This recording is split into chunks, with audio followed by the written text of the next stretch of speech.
Zone Australe, avec les peintures Mauvillac Réunion et Air Mauritius.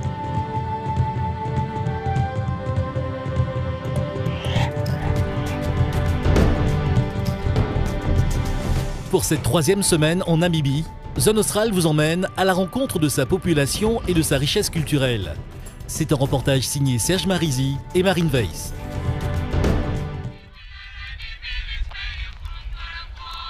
Avec 2 200 000 habitants, pour une surface égale à 2 fois la France, la Namibie est un des pays les moins peuplés au monde. Son histoire est marquée par les colonisations allemandes et sud-africaines. Aujourd'hui, c'est une nation libre, constituée d'une mosaïque de 11 ethnies. Certaines conservent le même mode de vie depuis plus de 5000 ans. C'est le cas des Himba, un peuple d'éleveurs qui se concentre dans le nord du pays.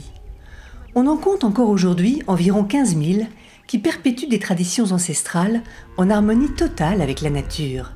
Une vraie philosophie de vie.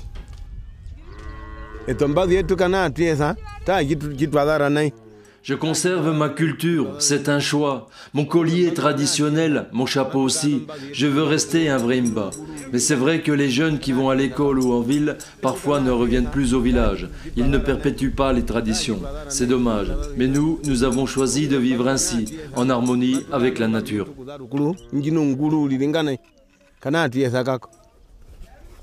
Les Himba vouent un véritable culte au corps. Les femmes le recouvrent de graisse ocre. Tous les matins, la préparation de la tenue dure 3 heures. La coiffe en peau de chèvre et le coquillage en collier indiquent qu'elles sont mariées. Un regard averti lit dans cette parure comme dans un livre ouvert. For me, my whole life culture was my very big interest. J'ai toujours été intéressé par les différentes cultures qui existent dans mon pays, particulièrement les tribus qui vivent de manière traditionnelle. Les Himba sont accueillants et ouverts d'esprit, ils sont proches de la nature. Ils prennent juste ce dont ils ont besoin, pareil pour l'eau, ils économisent pour le lendemain. That's always they save something for tomorrow.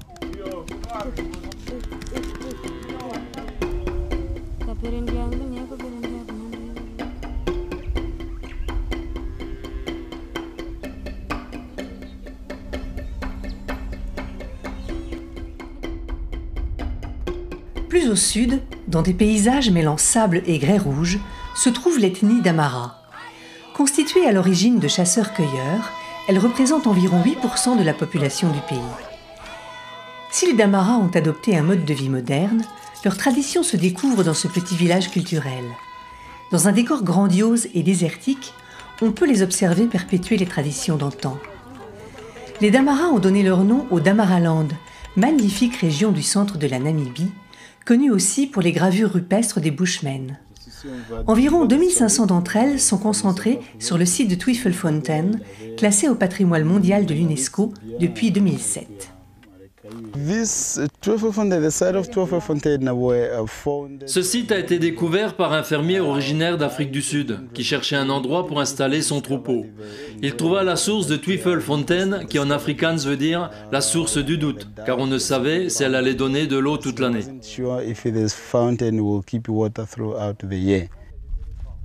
Ces gravures témoignent du mode de vie frugal et aride de ceux qui sont considérés comme les premiers habitants de la région. Peuple de chasseurs, les Bushmen vivaient au gré des migrations des animaux et des sources d'eau. Nomades malgré eux, leur nombre ne cesse de chuter. Ici, nous trouvons beaucoup de gravures rupestres car les Bushmen vivaient dans ces zones désertiques. Mais ils ne faisaient que passer car les autres ethnies les chassaient. Ils vivaient de la chasse et de la pêche, ils n'avaient pas de bétail. Donc on considérait qu'ils ne faisaient rien pour gagner leur vie.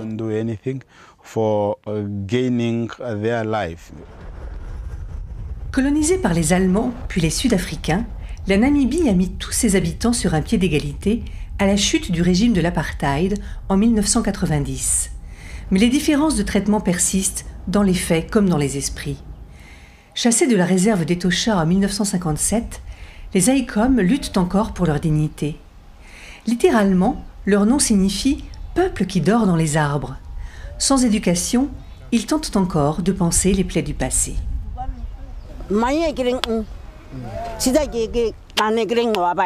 Avant, nous vivions traditionnellement. Nous chassions dans la forêt avec nos arcs et nos flèches. Mais quand les Blancs sont venus, nous avons dû partir pour qu'ils puissent chasser pour eux. Le gouvernement vient juste de nous donner une petite pension et un peu de nourriture tous les mois. Mais les gens qui devaient recevoir du bétail de l'État l'attendent toujours.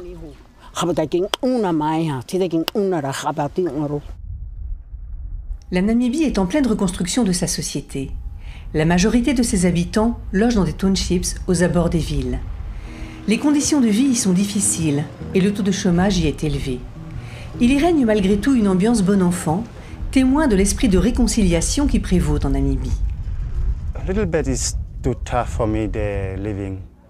La vie est dure pour nous ici, difficile d'avoir du travail, mais nous avons quand même à manger, même si parfois on se sent en mode survie. Les différentes vagues de colonisation ont marqué le paysage des villes namibiennes. Même si les Allemands ont quitté la Namibie après seulement 30 ans, leur influence reste importante. Dans la ville côtière de Swakopmund, l'architecture et les rues quadrillées semblent tout droit sorties de Bavière. Les têtes blondes y sont nombreuses et les magasins rivalisent de design à seulement quelques kilomètres des dunes et des ethnies ancestrales. La Namibie est une destination qui, à mon sens, permet de découvrir une Afrique, on va dire, un peu différente. C'est-à-dire que dès que vous arrivez en Namibie, vous avez cette sensation d'être dans un pays apaisé, calme, accueillant. C'est important parce que des fois, on a des a priori sur les pays africains. Et la Namibie balaye tout ça d'un seul revers de main dès que vous arrivez. Entre tradition et modernité, Europe et Afrique, la Namibie offre une expérience humaine inoubliable.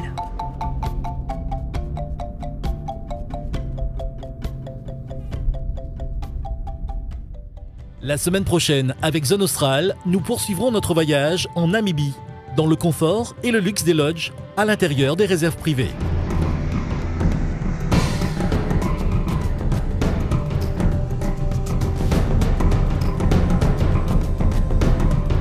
Zone Austral, avec les peintures Movilac Réunion et Air Mauritius.